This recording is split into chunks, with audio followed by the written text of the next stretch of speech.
ఒకవైపు కాల్పుల విరమణ చర్చలు జరుపుతూనే మరోవైపు గాజాలో ఇజ్రాయెల్ భీకర వైమానిక దాడులకు దిగుతోంది. రాఫా తరహాలోనే తాజాగా సెంట్రల్ గాజాలోని నుషరత్లో శరణార్థులు ఉన్న ఒక పాఠశాలపై ఇజ్రాయెల్ దాడికి దిగింది. ఈ దాడుల్లో చిన్నారులు, మహిళలతో సహా 40 మంది చనిపోయారు.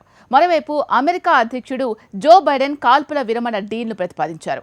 3 దశల్లో అమలు కానున్న ఈ డీల్కు హమాస్ అంగీకరించింది. అదనంగా కొన్ని డిమాండ్లు చేసింది. కానీ ఇజ్రాయెల్ మాత్రం ఈ ప్రతిపాదనలపై ఇంకా స్పందించలేదు.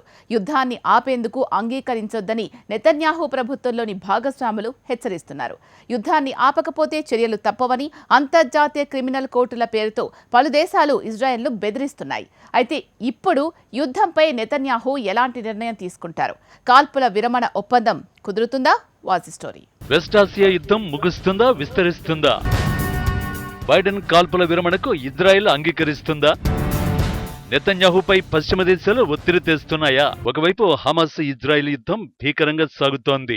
గాజాపై వైమానిక దాడులు కొనసాగుతున్నాయి. సెంట్రల్ గాజాలోని పాలస్తీనియన్లు ఓ పాఠశాలలో తలదాచుకున్నారు. ఈ పాఠశాలపై ఇజ్రాయెల్ దాడులకు దిగింది. ఈ దాడుల్లో చిన్నారులు, మహిళలతో సహా మొత్తం 40 మంది ప్రాణాలు కోల్పోయారు. 70 మందికి పైగా క్షతగాత్రులయ్యారు. నుసరత్లో దాడికి గురైన పాఠశాల ఐక్యరాజ్య సమితికి చెందిన UNRWA ఆధ్వర్యంలో నడుస్తున్నట్టు తెలుస్తోంది. ఈ దాడిని భయంకరమైనదిగా ఐక్యరాజ్య సమితి పేర్కొంది. పాఠశాల ప్రాంగణంలో హమాస్ మిలిటెంట్లు ఉన్నట్టు ఇజ్రాయెల్ తెలిపింది. అందుకే తాము దాడి చేసినట్టు వెల్లడించింది. సింపుల్ గా చెప్పాలంటే అన్నీ తెలిసే ఇజ్రాయెల్ స్కూల్ పై దాడి చేసిందన్నమాట. ఉత్తర గాజా నుంచి పారిపోయి వచ్చిన పాలస్తీనియన్లు ఈ పాఠశాలలో తలదాచుకుంటున్నారు. గత నెల చివర్లో కూడా రఫాలోని ఓ శరణార్థి శిబిరంపై ఇజ్రాయెల్ దాడి చేసింది. ఆ ఘటనలో చిన్నారులు, మహిళలతో సహా 45 మంది ప్రాణాలు కోల్పోయారు. ఈ దాడిపై ప్రపంచవ్యాప్తంగా తీవ్ర ఆందోళన వ్యక్తమైంది. పలువురు సెలబ్రిటీలు ఈ దాడిని ఖండించారు. ఆలైసాన్ రఫా అంటూ నినదించారు. దీనికి ఇజ్రాయెల్ కౌంటర్ ఇచ్చింది. అక్టోబర్ 7న ఇజ్రాయెల్ పై హమాస్ దాడి చేసినప్పుడు మీ కళ్ళు ఏమైపోయాయని నిలదీసింది. అప్పుడు దాడిని ఎందుకు ఖండించలేదని ఇజ్రాయెల్ ప్రశ్నించింది. Where were your eyes on October 7 అనే పేరుతో ఓ పోస్టర్ ని విడుదల చేసింది. మరోవైపు హూతీలు సముద్రంలో రెచ్చిపోతున్నారు. 3 నౌకలను హూతీలు లక్ష్యంగా చేసుకుని దాడి చేశారు. ఎక్కడ అంటే అరేబియా, ఎర్ర సముద్రంలో. గాజా యుద్ధం ప్రారంభమైనప్పటి నుంచి హూతీలు తొలిసారి అరేబియా సముద్రంలోని నౌకలపై దాడి చేశారు.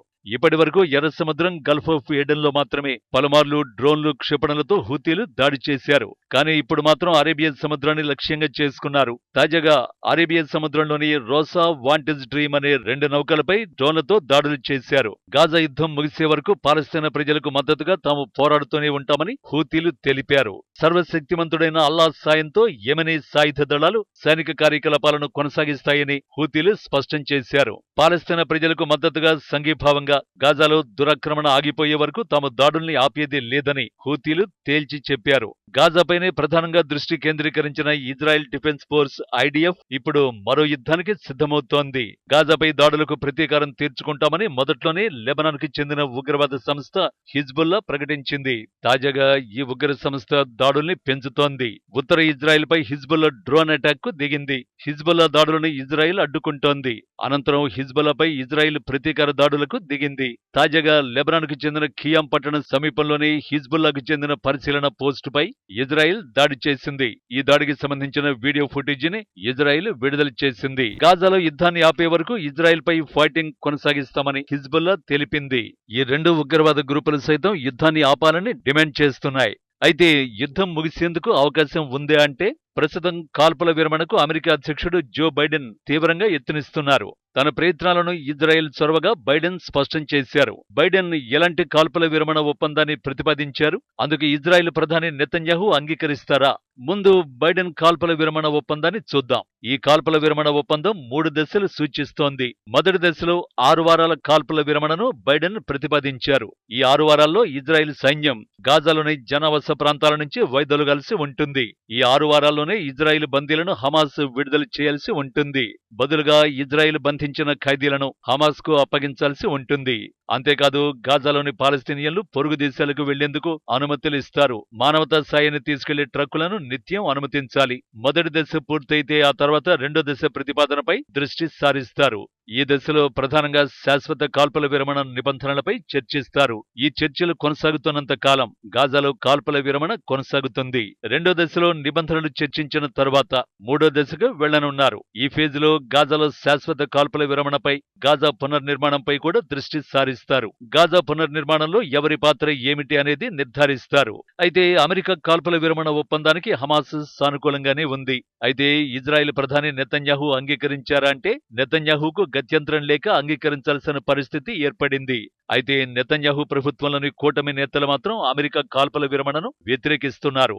ఈ ప్రణాళికల్ని అంగీకరించొద్దంటూ నెతన్యాహును హెచ్చరిస్తున్నారు. ప్రస్తుత పరిస్థితుల్లో నెతన్యాహు నుంచి ఎలాంటి నిబద్ధత లేదు. అంతేకాదు హమాస్ కూడా తన డిమాండ్ జోడించింది. గాజాలో యుద్ధాన్ని శాశ్వతంగా ముగించాలని డిమాండ్ చేస్తోంది. గాజా నుంచి పూర్తిగా ఇజ్రాయెల్ సైన్యం వైదొలగాలని కోరుకుంటోంది.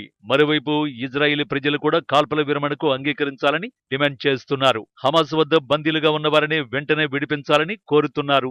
లేదంటే నెతన్యాహు ప్రధాని పదవికి రాజీనామా చేయాలని పట్టుబడుతున్నారు.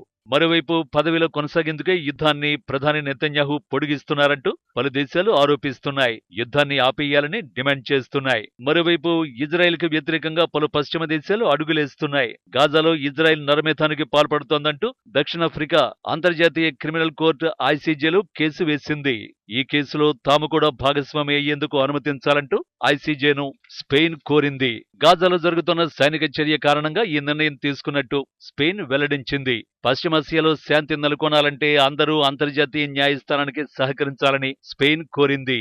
అయితే స్పెయిన్ తరహాలోనే మెక్సికో, కొలంబియా, నికరాగువా, లిబియా దేశాలు కూడా కేసులో తమను భాగస్వాములను చేయాలని కోరుతున్నాయి. గాజాలో యుద్ధాన్ని ఆపాలని ఐసీజే కూడా ప్రధాని నెతన్యాహుకు సూచించింది. కానీ ఇజ్రాయెల్ మాత్రం మొండిగా యుద్ధం చేస్తోంది. హమాస్ అంతమే తమ పంతమని భీష్మించింది. పూర్తిగా హమాస్ను అంతం చేసిన తరువాతే యుద్ధాన్ని ఆపేస్తామని నెతన్యాహు పలుమార్లు స్పష్టం చేశారు. యుద్ధం ఆపకపోతే పాలస్తీనాను దేశంగా గుర్తిస్తామంటూ పలు దేశాలు హెచ్చరిస్తున్నాయి. అయితే యుద్ధం విషయంలో నెతన్యాహు వెనక్కి తగ్గుతాడా లేక ముందుకే వెళతాడా అన్నది తేలాల్సి ఉంది.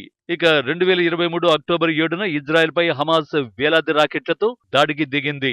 ఈ దాడిలో 1300 మందిని హమాస్ పొట్టన పెట్టుకుంది.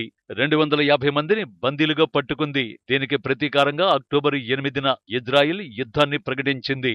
ఈ యుద్ధంలో ఇప్పటి వరకు 37,000 మంది పాలస్తీనా పౌరులు ప్రాణాలు కోల్పోయారు. వేలాది మంది క్షతగాత్రులయ్యారు. గాజా ప్రాంతం దాదాపుగా ధ్వంసమైపోయింది. సుమారు ఆ ప్రాంతంలోని 82% మంది స్థానభ్రంశం చెందారు. హమాస్ ఇజ్రాయెల్ యుద్ధంతో దక్షిణాసియాలో గతంలో ఎన్నడూ ఊహించనంత బీభత్సం జరిగింది.